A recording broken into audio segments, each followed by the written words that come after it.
Esse é o estudo diário do Tânia para a data de 8 de Iyar. Estamos na metade do capítulo 45, indo para o seu final. Nesse capítulo, o Alter Rebbe estava nos explicando mais um sentimento que pode acompanhar Torá e Mitzvot, além do amor e do temor, que nós vimos que são necessários, indispensáveis, mas às vezes a pessoa tem dificuldade de despertar o amor e temor de uma forma manifesta, de uma forma revelada no seu íntimo. Então ele nos trouxe aqui o atributo de Yaakov, que é compaixão, e ele estava nos explicando como e por que despertar compaixão pela sua própria alma, como nós vimos na sessão anterior, e que essa compaixão, quando a pessoa se encher de compaixão, de piedade pela sua alma, pela sua espiritualidade, ele nos explicou, considerando de onde ela veio, onde ela chegou, e se a pessoa cometeu transgressões, e como ele carregou e arrastou junto consigo a Shekhinah, a própria presença divina, a divindade, a centelha divina presente dentro de si no campo da impureza. Então, pensando em tudo isso, ele vê como a situação é triste, como ele precisa de compaixão, de misericórdia. Ele procura despertar essa compaixão, e sabendo que através de Torá e Mitzvot ele vai resgatar e redimir a sua espiritualidade, a divindade presente dentro de si, a sua alma, do estado degradante que ela chegou, que ele colocou ela nesse estado. Então, sabendo que através de Torá e Mitzvot a pessoa consegue uma elevação, esse sentimento de compaixão já vai ser uma grande mola propulsora, já vai ser uma força motivadora muito intensa para ele estudar Torá e cumprir Mitzvot, acompanhado de um sentimento de emoção, de vibração. Prossegue o Alter Rebbe e nos diz que esse conceito, nós falamos que nós herdamos, nos vem da alma sagrada do terceiro patriarca de Yaakov Avinu, que ele personificou o atributo de Tiferet, de Rachamim, de compaixão aqui na sua atuação no mundo, e herdou isso para todos nós. E Yaakov Avinu nós encontramos na Torá, onde encontramos uma alusão a esse conceito místico, esotérico, na parte revelada da Torá, na Torá escrita. Então nós encontramos que Yaakov Avinu, ele chora e desperta compaixão por todas as almas, de forma tal que mesmo estando elas num estado de galuto, num estado de exílio espiritual, com sua espiritualidade exilada, banida, presa no campo das clipot, das chamadas cascas que encobrem a divindade, que mesmo assim elas consigam se liberar, consigam se libertar, se redimir desse estado, dessa situação de exílio, através de Torá e de Mitzvot, e voltar a se unificar de forma profunda com a divindade da maneira mais perfeita e íntegra possível, onde nós vemos na Torá essa ação de Yaakov Avinu nesse sentido. Ele nos explica que esse é o sentido místico esotérico do versículo de uma passagem bíblica que consta na Torá em Parshat Vayetzei. וזהו שאמר הכתוב וישק יעקב לרחל ויישא את קולו ויבך. Esse é o significado místico do versículo na Torá em Gênesis 29:11, que nos conta que Yaakov beijou Rachel, aquela que iria se tornar sua esposa, levantou sua voz e chorou. Quando ele se encontra com Rachel, assim nos conta o versículo, Yaakov beijou Rachel, quando ele se encontra pela primeira vez com ela, era sua prima, né? Beijou Rachel, levantou sua voz e chorou. Então, em primeiro lugar, nós temos uma mente... Enfim, o mundo nos conduz a pensar, a interpretar as coisas como nós interpretamos. Mas aqui, quando nós falamos dos patriarcas e daquilo que nos relata a Torá, então alguns diriam que foi amor à primeira vista. Então aqui, mesmo antes de conversar com ela ou saber quem era, já beijou. Então, tudo aqui não é apenas o que pode parecer na fantasia engenhosa das nossas mentes, às vezes um pouco desvirtuadas por tudo que a gente vê e é condicionado no mundo que a gente vive, não é? Então aqui nós temos que enfatizar aquilo que é trazido nos livros sagrados, que todos os atos dos nossos patriarcas sagrados, mais ainda aquilo que é relatado na Torá, porque na Torá não se conta cada passo que eles deram, mas aquilo que Deus escolheu relatar na Torá e fazer constar na Torá, cada uma das ações, dos atos, dos passos dos nossos patriarcas são assuntos de extrema espiritualidade, imbuídos de coisas espirituais muito elevadas. Uma vez que tanto os patriarcas como as matriarcas eram pessoas extremamente espiritualizadas, eram pessoas muito elevadas, que estavam aqui, almas muito especiais, sagradas, que estavam aqui num corpo físico, no mundo material, porém, eram almas poderosíssimas e que tinham uma atuação espiritual muito elevada. Por isso se fala que mesmo nas suas andanças aqui pelo mundo físico e terrestre, mesmo nos atos físicos que eles realizavam, haviam aspectos espirituais muito elevados envolvidos por trás de tudo, por cada passo que eles davam, por cada atitude que eles tomavam. E na realidade, através das suas ações aqui embaixo no campo físico e terrestre, com isso eles desencadeavam e produziam efeitos cósmicos especiais elevados em todos os planos espirituais. Ações dos nossos antepassados aqui, sim, o Zohar explica várias coisas que pareciam triviais, banais, porém o Zohar explica os efeitos transcendentais, cósmicos, espirituais em todas as dimensões que eram realizados através das ações dos nossos antepassados, antes mesmo da entrega da Torá. Isso demonstra a elevação, poder espiritual elevadíssimo das suas almas. Portanto, eles realizavam esse efeito espiritual através das suas ações e esses seus atos, e isso não só naquele momento, naquele instante, mas eram atos que tinham um impacto espiritual por todas as gerações. Por isso, de fato, nós conhecemos o dito dos nossos sábios, que Maaseh Avot Siman Labanim, que tudo aquilo que aconteceu com os nossos patriarcas, isso é um sinal, indício dos rumos que vão tomar os filhos, todos nós, os descendentes, porque os atos deles impactaram a todos nós, assim como nós falamos, e já vimos no Tânia que nós herdamos características espirituais essenciais dos nossos patriarcas, isso está presente dentro de nós. Passados mais de 3.300 anos, isso está presente dentro de nós, com toda a intensidade, graças àquilo que produziram os nossos patriarcas, nossos antepassados. Por isso também quando nós interpretamos e analisamos esse versículo, Yaakov beijou Rachel, levantou sua voz e chorou, nós também temos que interpretar com todo o devido cuidado e levando em consideração tudo que está envolvido aqui, e qual o conteúdo profundo que há por trás dessa ideia, e qual é o aspecto espiritual envolvido, alcançado e realizado através desse ato.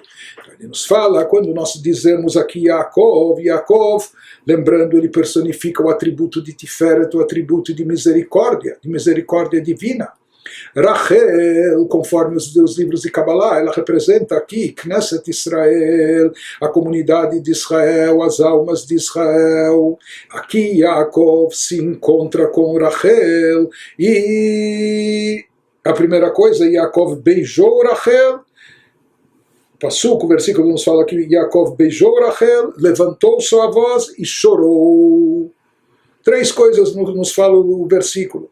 Então ele nos diz que aqui o choro, baseado nos escritos da Kabbalah, conforme a interpretação do Zohar, etc., o que representa, qual era o motivo do choro, qual era o motivo ou qual era o objetivo Sobre o motivo do choro, o Midrash nos dá explicações, que não vamos entrar agora, mas qual é o objetivo do choro de acordo com o Zohar, de acordo com os escritos cabalísticos? Por que que Yaakov chora naquele momento? Por que que Yaakov chora e pranteia por Rachel? Se fala que, na verdade, Yaakov, com o seu atributo que era o de compaixão, que nós estamos explicando nesse capítulo, ele estava, ao se encontrar com Rachel, mãe, matriarca, mãe de Israel, das almas de Israel, ele estava ocupado, entretido naquele instante em despertar compaixão, misericórdia, piedade por todas as almas da comunidade de Israel, de Knesset Israel, que é o conceito místico da comunidade, do agrupamento das almas de Israel. Como a gente falou que Rachel e Knesset Israel mekor kol haneshamot, ויעקב במידתו העליונה שהיא מידת הרחמים שבאצילות הוא המעורר רחמים רבים עליה, pois Rachel representa a energia espiritual que o Zohar denomina Knesset Israel.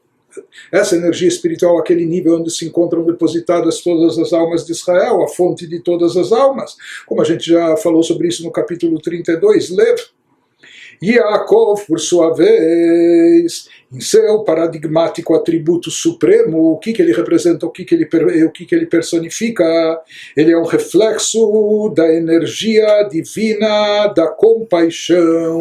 Yaakov Avinu, estando aqui nesse mundo, ele personificava o atributo de Tiferet, aquilo que envolve Rachamim, compaixão, e esse nível, quando nós falamos que ele personificava a Sefirá divina, o atributo divino, se fala do atributo divino da compaixão no mundo de Atzilut, o mundo elevadíssimo de Atzilut, ou seja, a Midata Tiferet de Atzilut, o atributo de Tiferet, do mundo dos atributos divinos, isso estava personificado na alma e na atuação de Yaakov Avinu. Então, Yaakov Avinu, quando se encontra com Rachel, Rachel representa a fonte das almas de Israel, a mãe de Israel, mas não só a mãe da nação judaica, porque ela não era a única mãe matriarca, haviam só na geração dela outras 3 matriarcas também. Mas, de qualquer forma, cabalisticamente ela representa não só a mãe de Israel, mas a fonte, de acordo com o Zohar, a fonte das almas de Israel, onde elas se encontram depositadas. Yaakov, quando se encontra com Rachel, ele chora. O que significa que ele chora? Que ele se empenha em despertar compaixão e misericórdia, porque ele, Yaakov, representa compaixão, Rachel representa as almas de Israel. Então ele chora com Rachel sobre Rachel, procurando despertar compaixão sobre as almas de Israel. Yaakov bemidato elioná, shemidat rachamim shebatzilut, umeorer rachamim rabim alea. Porém, o versículo nos fala não apenas que ele chora, mas também vaisa et kolo, ele ergue sua voz. וישא את קולו למעלה למקור הרחמים העליונים הנקרא אב הרחמים ומקורם. ויבק לעורר ולהמשיך משם רחמים רבים על כל הנשמות ועל מקור כנסת ישראל. Yaakov, ele não só que desperta compaixão nesse ato, nesse momento, não só que ele desperta compaixão, mas desperta grande compaixão por ela não só por Rachel, mas pela fonte das almas de toda a comunidade de Israel. E mais do que isso, mesmo que Yaakov já personifica a compaixão. E que compaixão? Aquilo que é originário do grau elevadíssimo de Tiferet, da Sefirot de Atzilut, do mundo da emanação. Mas Yaakov não se contenta com isso, ele ergue a sua voz, levantou sua voz. Cabalisticamente, o que isso significa? Ele desperta grande compaixão, levantou sua voz para o alto, para a fonte da compaixão suprema, que é chamada Pai de toda compaixão, Avraham, isto é sua fonte. Yaakov quer atrair e despertar muita compaixão sobre as almas de Israel. Por isso, por mais que ele já é portador, ele já personifica o atributo de Tiferet, de compaixão aqui, e Tiferet de Atzilut, daquele grau máximo de Tiferet nesses 4 mundos. Atzilut, o mundo da emanação, é o mais elevado de todos, onde lá Deus está perfeitamente unificado com os atributos divinos que lá atuam, também o atributo da compaixão. Mas Yaakov Avinu, diz o Zohar, ele procura... quando se fala que ele levantou sua voz, significa que ele procurou, ele buscou naquele instante um grau de compaixão ainda mais elevado do que aquele que ele representava, aquele que ele conduzia, que ele personificava, e portanto poderia alimentar todos com essa compaixão. Ele buscou a fonte das compaixões, Avarachamim, aquilo que está transcendental, acima de Atzilut, acima até dos mundos espirituais, a compaixão divina que está embutida na própria essência da divindade. Isso significa que ele buscou aqui a compaixão uma extrema, máxima. Isso significa que ele ergueu sua voz, ele procurou se erguer acima do próprio nível que ele se encontrava. Como nós falamos, ele personificava o atributo de compaixão de Atzilut, que por si só já é o máximo dentro do plano universal dos universos espirituais. Mas Yaakov não se contenta com isso, ele procura... Quando ele se fala que ele ergueu sua voz, elevou sua voz, ele procura se elevar para aquele nível, não só que expressa, retransmite compaixão, mas aquele nível que é a fonte original de toda a compaixão, a grande compaixão, Rachamim Rabim, que de lá se atraia, ou seja, que as almas de Israel possam ter acesso, estar vinculadas a esse nível e atrair compaixão máxima da fonte da compaixão, não só da compaixão de Atzilut, que por si só já é uma coisa elevadíssima, mas um Rachamim, uma compaixão, piedade, misericórdia mais elevada ainda, conforme eles vêm daquele nível. Essa diferença na Kabbalah, quando se fala Avarachaman ou Avarachamim, a fonte de todas as compaixões, né? Isso, esse nível que está incrustado na essência divina. Por que ele se empenha tanto com isso? Por que ele está tão ocupado com isso?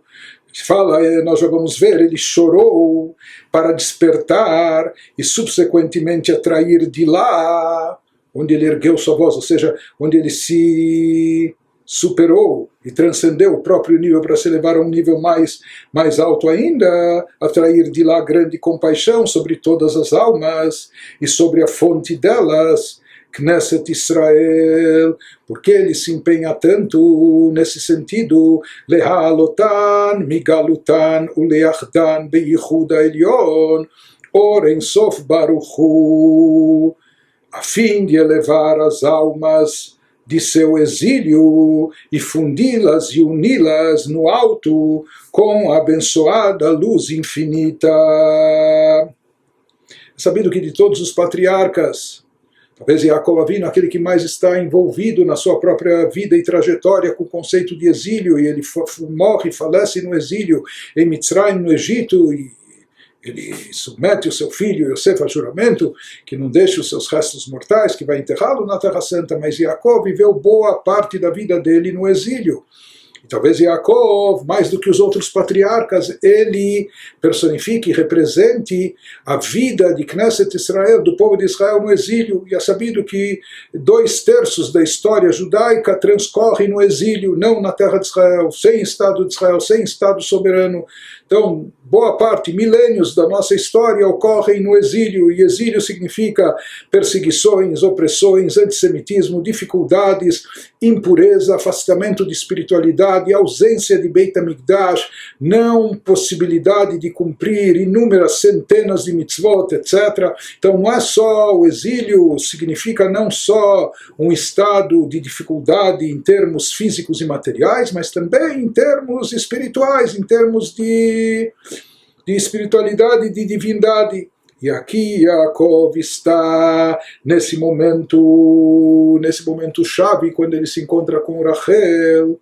ele está procurando obter e atrair energia para o povo de Israel em todas as gerações, em toda a sua história. Ele está procurando abrir conexões, conectar, possibilitar um vínculo do povo de Israel com níveis de compaixão transcendental, com esses níveis que estão até acima de Atzilut. Por isso ele se empenha nisso, por isso ele chora nesse encontro com Rachel, e por isso ele ergue também a sua voz. Por quê? Porque nesse instante dramático, nesse instante decisivo, ele está buscando preservar a espiritualidade do povo de Israel em todos os momentos da sua história, e particularmente e acentuadamente nos momentos de galut, nos momentos de exílio, com todas as dificuldades que ele traz, não só no plano físico, como dissemos, mas também, ou essencialmente, no plano espiritual. Aqui, sobre a questão de Rachamim, de misericórdia, a gente falou que a pessoa tem que pensar de onde veio a sua alma e onde ela chegou, e etc. Aqui, na realidade, por trás dessa atuação de Yaakov Avinu, segundo interpretada no Zohar, na Kabbalah, nós vemos como uma solução, uma retificação para tudo isso.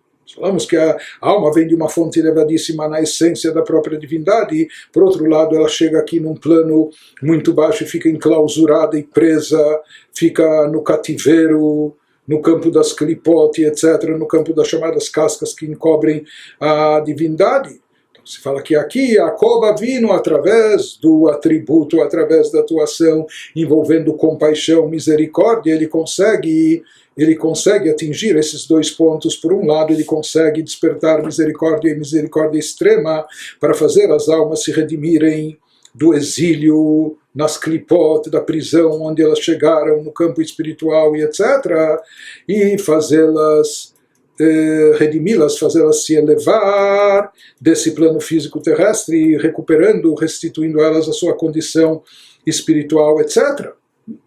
Mais do que isso, ele consegue reunificar as almas com a sua origem inicial, transcendental, na essência divina que está acima do mundo, do universo, etc. Como a gente falou, que aqui a misericórdia que Yaakov desperta vem da fonte de tudo, que é aquele atributo que está acima de Atzilut, nos planos superiores.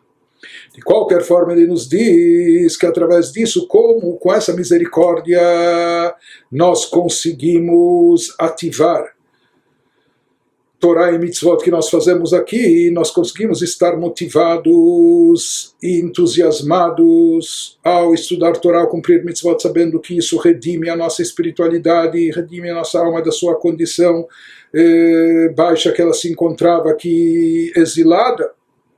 E através dessas atividades espirituais a alma consegue se resgatar, ser resgatada, ser redimida e voltar a se unificar com a essência de Deus. E ele nos traz que essa reunificação, esse, entre aspas, encontro amoroso, essa intimidade, aqui ele vai falar numa linguagem metafórica, isso ocorre.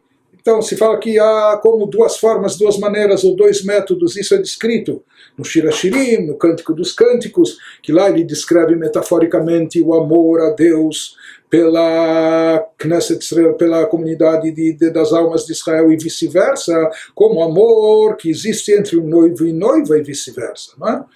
Então, quem lê o Shir HaShirim vai pensar, puxa, lá se descreve muito amor, mas tem que saber o que há por trás de tudo isso. E lá é uma linguagem metafórica. E ele nos diz que existem duas formas de expressar o amor que são descritas lá. Né? Então ele nos fala que essas duas maneiras seriam basicamente beijo e abraço. Ele vai nos explicar o que representa o beijo e abraço nessas metáforas na linguagem cabalística.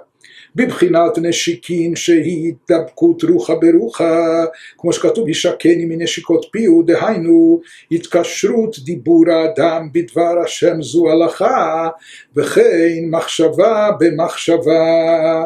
Ele nos fala a fim de elevar as almas do seu exílio, do exílio espiritual que se encontravam, e fundi-las e uni-las ao alto. Restituí-las à sua condição original, fundi-las e uni-las no alto com a abençoada luz infinita. As almas se ligarão fortemente a Deus a maneira de um beijo, como um beijo na boca, que é uma fusão de espírito com espírito. Diz o Zohar que um beijo não é só troca de saliva, não é?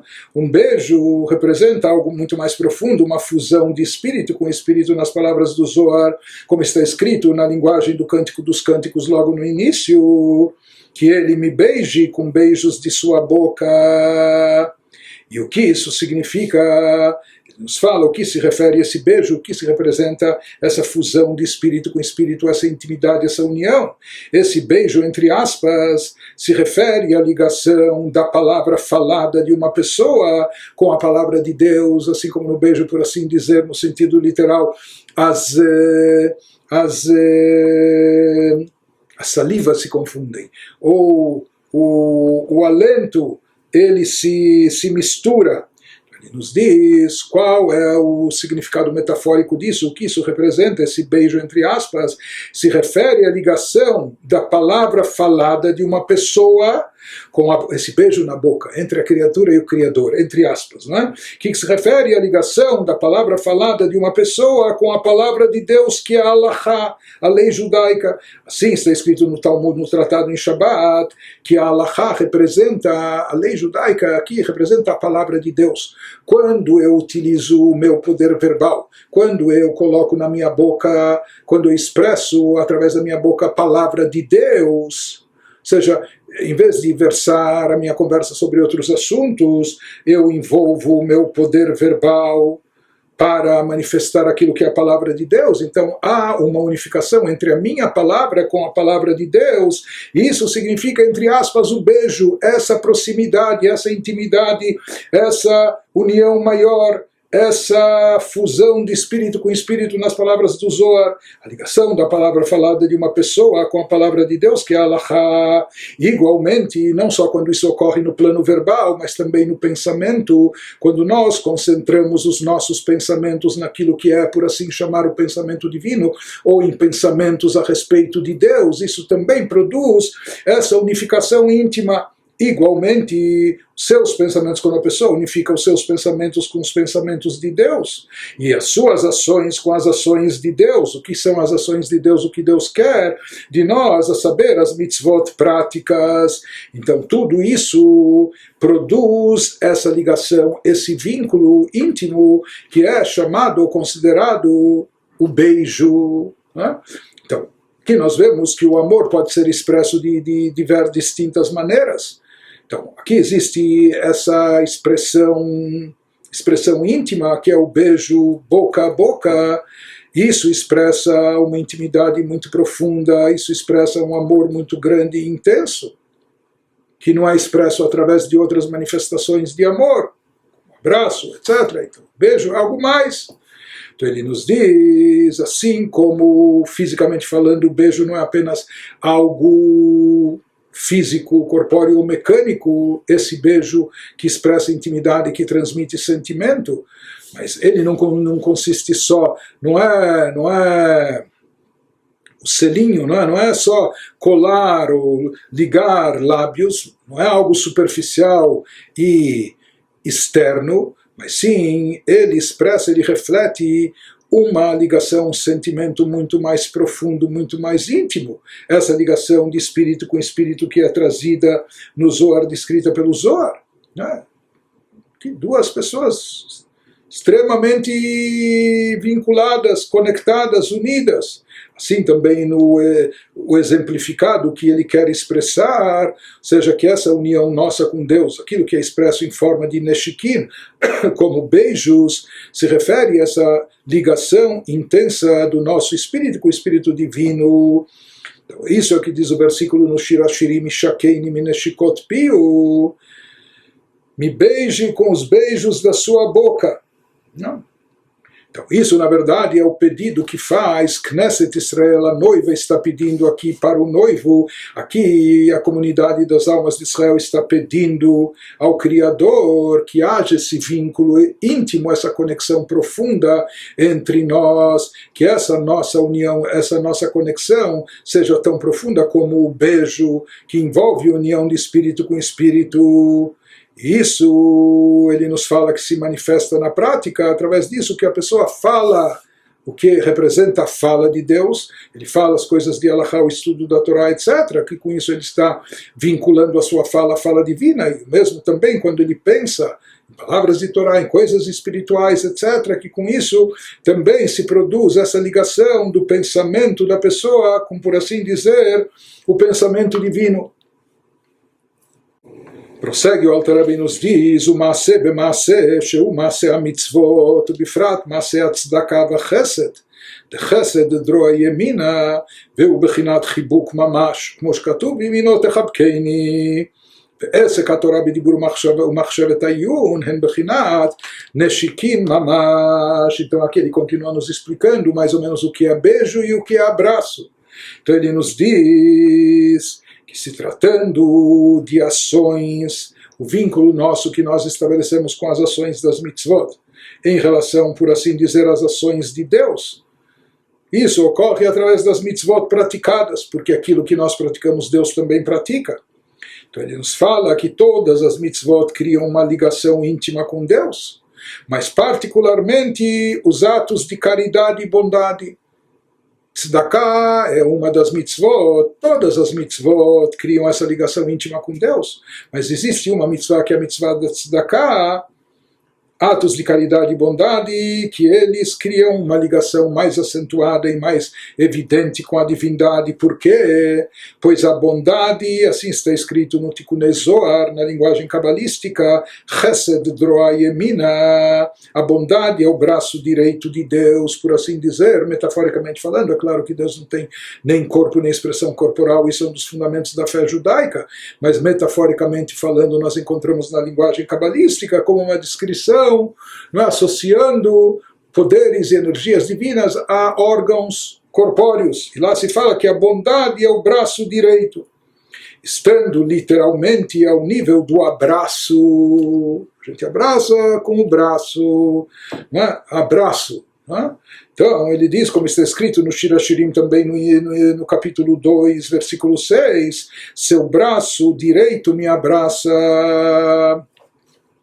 Vimino techabkeini, seja, a gente, assim como a noiva espera o abraço do noivo, nós também, Knesset Israel, espera e anseia pelo braço direito a bondade divina, o amor divino que se manifesta nos abraçando.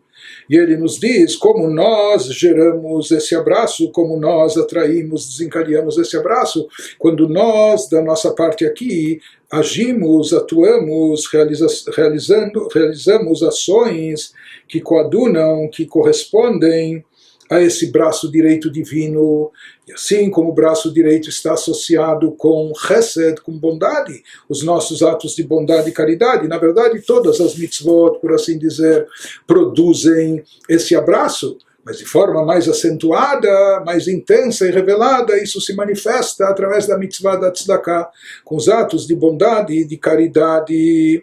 Portanto, pode-se expressar o amor de algumas maneiras, existem formas, existem aspectos que estão presentes só no beijo, existem outros aspectos que estão enfatizados no abraço. De qualquer forma, de maneira geral, se diz que Torá que envolve a fala e o pensamento, isso está mais ligado ao beijo, dentro dessa metáfora, na nossa associação, na nossa expressão de amor com Deus, quando despertamos a misericórdia divina, etc.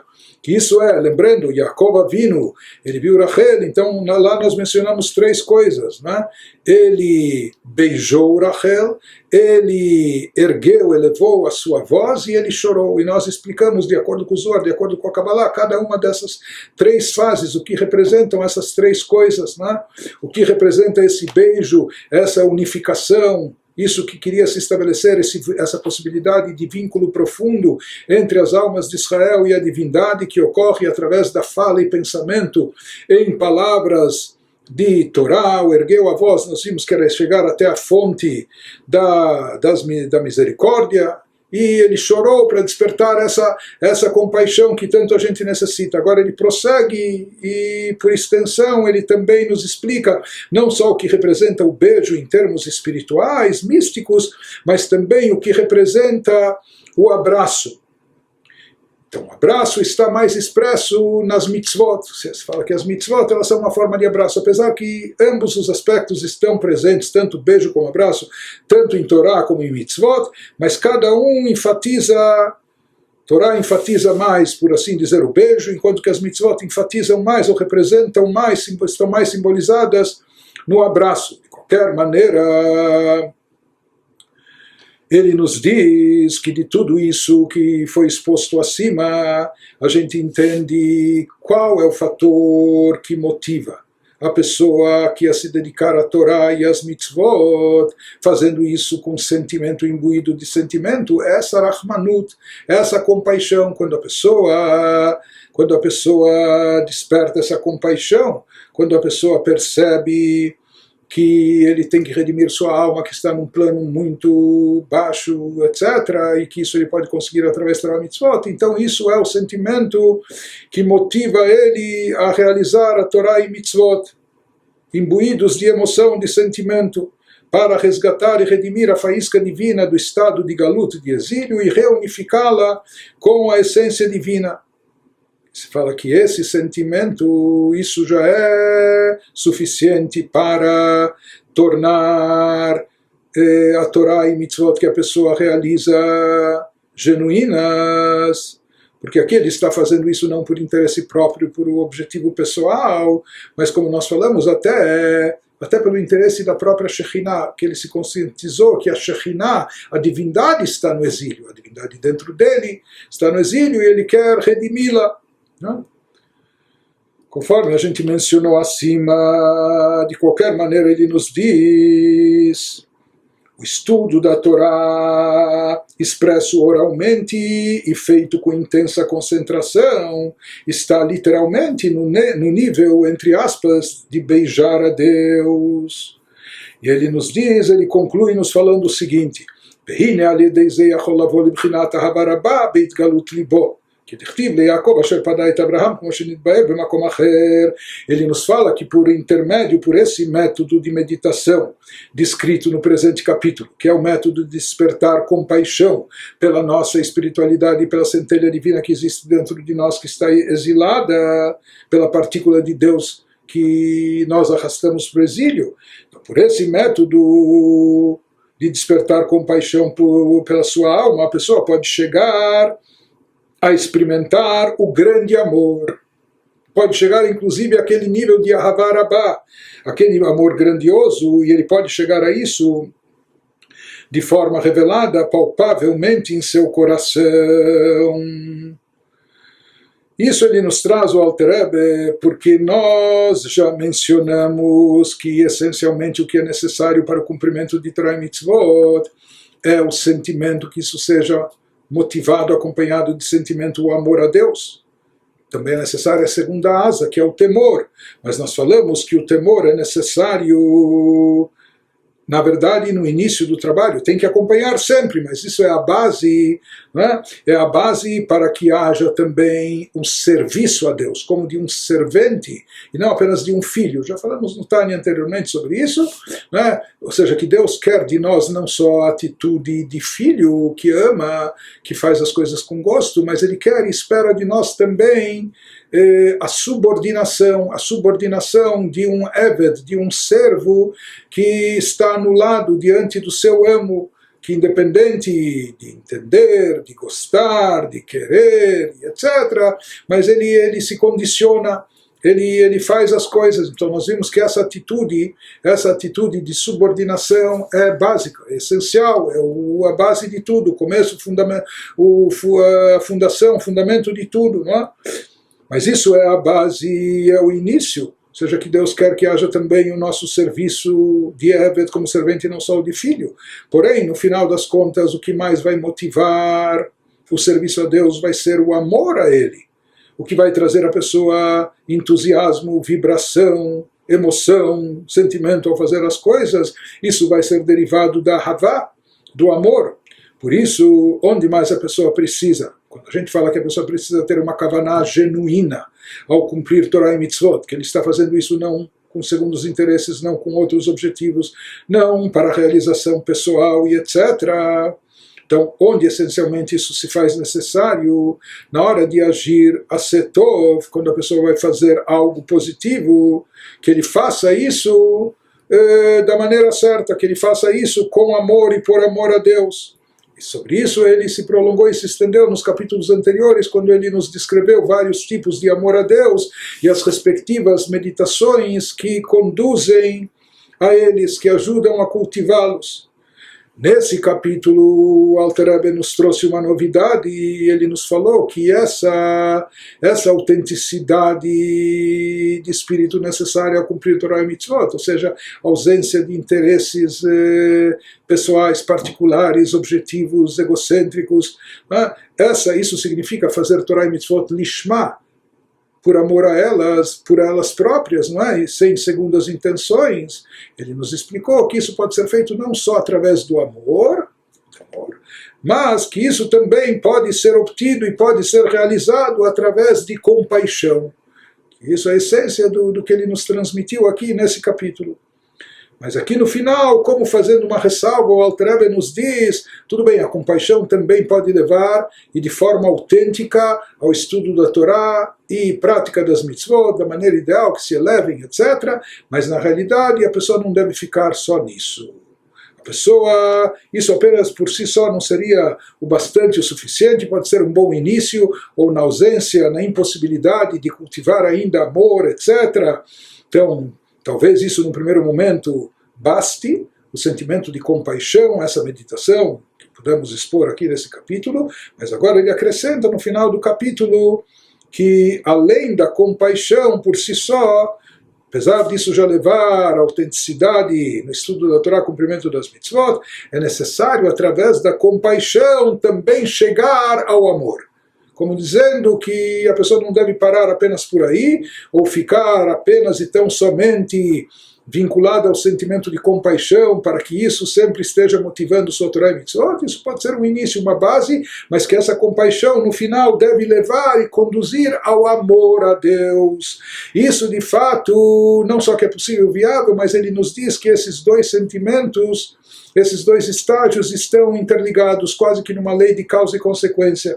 Que dirtiv, como diz o versículo em Isaías 29, Le'Yaakov, já mencionamos esse versículo anteriormente, Le'Yaakov asher pada et Abraham, como shenitbaer b'makom acher. Sabemos que a compaixão característica de Yaakov pode levar ao amor, que é a característica de Abraham, como está escrito, a Yaakov que redimiu Abraham. Assim está escrito em Isaías, que Yaakov redimiu Abraham. Yaakov representa a compaixão, então através da compaixão ele redimiu Abraham, aquele amor a Deus, que estava não só oculto, dormente, mas que estava no cativeiro, aprisionado e etc. Yaakov, com sua compaixão, ele consegue redimir Abraham, ele consegue trazer à tona o amor. Conforme explicado em outro lugar, já mencionamos isso no capítulo 32, de qualquer forma se fala que Yaakov, com sua característica, que é a de compaixão, com isso ele consegue também resgatar e redimir Abraham, significa que ele consegue resgatar e redimir o amor a Deus que está presente, só que muitas vezes escondido no fundo da nossa alma. Ou seja, no momento que esse amor oculto, dormente, ele fica reprimido e fica oculto como que amarrado como dentro de um saco preso nas clipot, no campo das cascas negativas, então ele precisa primeiro ser liberado de lá. Isso Yaakov faz, ou seja, isso o sentimento de compaixão é capaz de realizar, com isso redimindo, libertando desse exílio, dessa prisão, essa espiritualidade nossa, essa divindade nossa, e com isso através da compaixão, acaba se dando vazão, acaba se liberando, se permitindo que se manifeste ou volte a se manifestar também a característica de Abraham, que é o amor a Deus. Portanto, a compaixão, ela tem esse poder semelhante ao amor, temor, de acompanhar Torá e Mitzvot, de torná-las autênticas, fazer com que elas sejam feitas acompanhadas, imbuídas de sentimento, e elevá-las, mas ela deve servir como uma alavanca inicial para liberar e libertar os sentimentos mais elevados, para que no final a pessoa chegue também, não só à compaixão da sua alma, da sua espiritualidade, que esse seja o sentimento predominante, mas que a pessoa acabe chegando também ao amor intenso a Deus.